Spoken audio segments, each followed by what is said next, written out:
التابعین غیر اولی الاربہ، کچھ ایسے لوگ بھی ہوتے ہیں، کوئی کسی کے گھر میں کوئی اندھا آدمی رہ رہا ہے یا کوئی اور کسی وجہ سے کوئی مریض ہے، اسے آپ نے پناہ دے رکھی ہے، انہیں عورتوں سے کوئی سروکار نہیں ہوتا. اب الطفل الذین لم یظہروا علی عورات النساء، یا وہ بچے کہ جن پر ابھی عورتوں کے پوشیدہ حالات واضح ہی نہیں ہے، پتہ ہی نہیں ہے انہیں، ابھی انہیں جنس کا کوئی احساس ہی نہیں ہے. یہ ہے فہرست جو دی گئی ہے کہ جن کے سامنے عورت کھلے چہرے کے ساتھ اور اپنی جو اضافی زینت بھی ہو، کوئی زیور وغیرہ یا کوئی بھی سرما وغیرہ ڈالا ہوا ہے یا کوئی سرخی کو لگائی ہے معمولی سی، تو اس کے ساتھ آ سکتی ہے. اور یہ وہ رشتے ہیں کہ جن سے کسی حالت میں بھی نکاح نہیں ہو سکتا، لہذا وہ ذہن ادھر جاتا ہی نہیں ہے. نارمل آدمی کا ذہن ادھر جائے گا ہی نہیں. ہم رہ رہے ہیں کہ اب نارمل فضا کے اندر، جس کو میں نے کہا انسیسٹ بڑھتا جا رہا ہے، اس کی مثالیں ہمارے معاشرے کے اندر اب بڑھتی چلی جا رہی ہیں. اور اب اور ویسٹ میں تو یہ سب سے بڑا مرض بن گیا ہے، اور دماغی امراض کا سب سے بڑا سبب، کئی سائیکیٹرسٹ نے مجھے بتایا کہ سب سے بڑا سبب جو ہے وہ انسیسٹ ہے. آگے سنیے، وَلَا يَضْرِبْنَ بِأَرْجُلِهِنَّ لِيُعْلَمَ مَا يُخْفِينَ مِنْ زِينَتِهِنَّ، اور چلتے ہوئے اپنے پاؤں زور سے نہ مارے کہ ان کی زینت ظاہر ہو جائے. اگر کوئی پازیب پہنی ہوئی ہے، کوئی جھنجھنو وغیرہ ہے، تو اب اگر پاؤں مار کر چلے گی تو خام خواہ ذہن جائے گا بیٹھے ہوئے کا کہ کوئی خاتون جا رہی ہے. پلٹیں گے، دیکھیں گے، نگاہ دیکھیں. یہاں تک اس کے علاوہ یہ بھی ہے، تعطر کے بارے میں فرمایا ہے کہ اگر عطر لگا کر کوئی عورت گھر سے نکلی ہے، اذا استعارت المرأة فمرت على القوم ليجدوا ريحها فهي كذا وكذا قال قولا شديدا.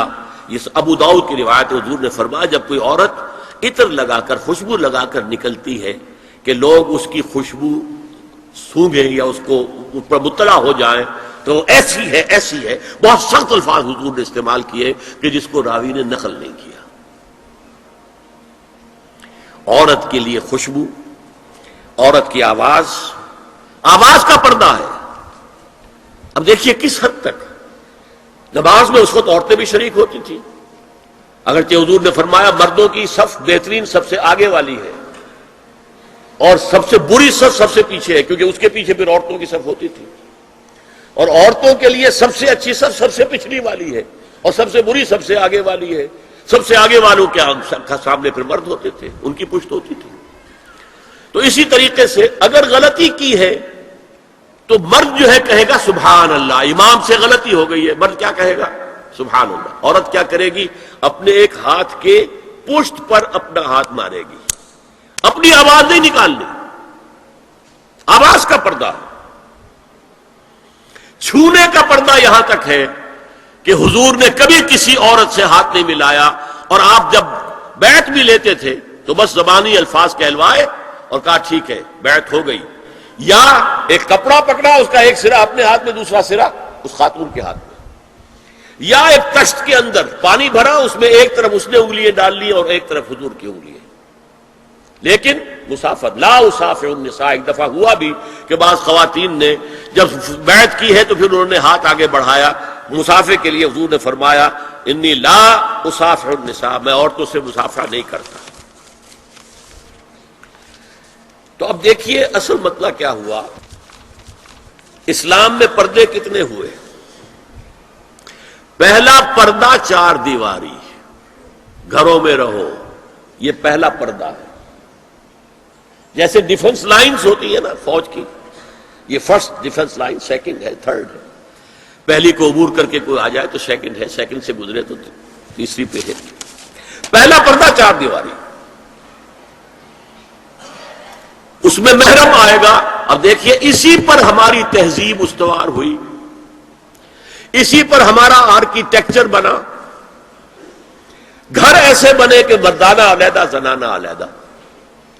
چھوٹا آدمی ہے تب بھی بیٹھک علیحدہ، بیٹھک باہر سے کھلے گی اور پھر ڈیوڑی سے ہو کر پھر گھر کے اندر جائیں گے.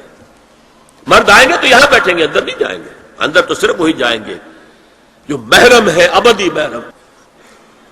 دوسرا پردہ ستر. گھر کے اندر جو محرم آ گئے ہیں ان کے سامنے چہرہ تو کھلے گا، باقی جسم کا کوئی حصہ بھائی بہن کا نہیں دیکھ سکتا، اور باپ بیٹی کا نہیں دیکھ سکتا، بیٹا ماں کا نہیں دیکھ سکتا. یہ ستر. عورت پوری کی پوری عورت ہے. عورت کہتی ہے چھپانے کی چیز کو. عورات النساء، عورتوں کی چھپی ہوئی چیزیں جن پر ظاہر نہیں ہوئی. لم یظہروا علی عورات النساء، ابھی تک ہم نے لفظ پڑھایا. ابھی تیسرا پردہ ہے چہرے کا پردہ. یہ ہے غیر محرموں سے، اور جب کہ گھر سے باہر نکلنا ہو اس کے لیے سورہ احزاب میں نے کہا تھا گھر سے باہر کا پردہ، چہرے کا پردہ وہ غیر محرموں سے ہے، اور گھر سے باہر نکلے گی تو غیر محرم سامنے آئیں گے. یا ایھا النبی قل لازواجک وبناتک ونساء المؤمنین یدنین علیہن من جلابیبہن ذالک ادنی ان یعرفن فلا یؤذین وکان اللہ غفورا رحیما. اے نبی صلی اللہ علیہ وسلم کہہ دیجئے اپنی بیٹیوں سے اور اپنی بیویوں سے اور مسلمانوں کی خواتین سے. اب دیکھیے یہ سورہ احزاب ہی میں ہو رہا ہے. شروع میں یا نساء نبی سے بات چلی، استیزان بھی صرف نبی کے گھر میں داخل نہ ہو اذن کے بغیر. آگے چل کر سورہ احزاب ہی میں عام بھی کر دیا. قل لازواجک وبناتک ونساء المؤمنین، کہہ دیجئے اپنی بیویوں سے، اپنی بیٹیوں سے اور اہل ایمان کی خواتین سے، یدنین علیہن من جلابیبہن، کہ وہ اپنے چہروں کے اوپر اپنی جلباب کو لٹکا لیا کریں، چہرہ چھپ جائے. اب اس کی تفسیر میں چاہتا ہوں کہ آپ کو جو مختلف مفسرین نے کی ہے وہ آپ کے سامنے میں رکھوں. حضرت عبداللہ ابن عباس نے اس آیت کی جو وضاحت فرمائی ہے اسے حافظ ابن کثیر نے اپنی تفسیر میں اس طرح نقل کیا ہے. اللہ نے مسلمان عورتوں کو حکم دیا ہے کہ جب وہ کسی کام کے لیے گھروں سے نکلیں تو اپنی چادروں کے پلو اوپر سے ڈال کر اپنا منہ چھپا لیں اور صرف ایک آنکھ کھلی رکھیں. دونوں آنکھیں بھی غلط ہیں. ہمارے ہاں برقع کیوں بنا تھا؟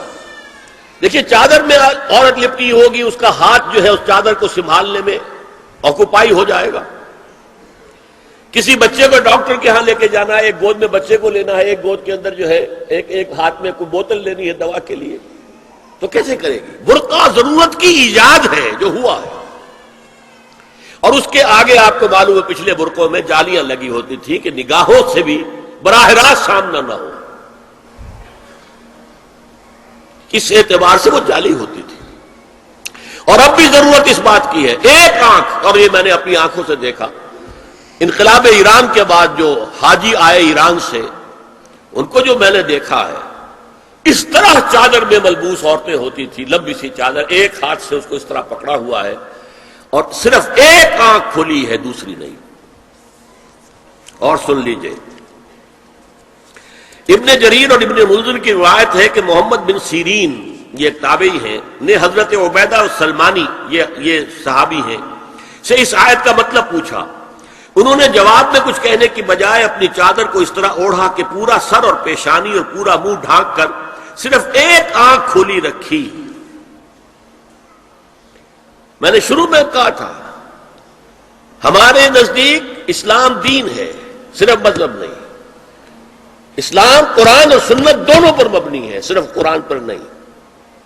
اور قرآن میں تعویل خاص کے بعد تعویل عام ہے، الاعتبار لعموم لفظ لا لخصوص سبب. اور سنیے ابو بکر بن عبداللہ ابن عربی نے یدنین علیہن من جلابیبہن کا مفہوم ان الفاظ میں بیان کیا ہے، تغطى به وجهها حتى لا يظهر منها الا عينها اليسرى. یہ عورت اپنی چادر کو پورے وجود پر ڈھانپ لے اور اس طرح چہرے کو بھی ڈھانپے کہ صرف بائیں آنکھ کھلی رہے.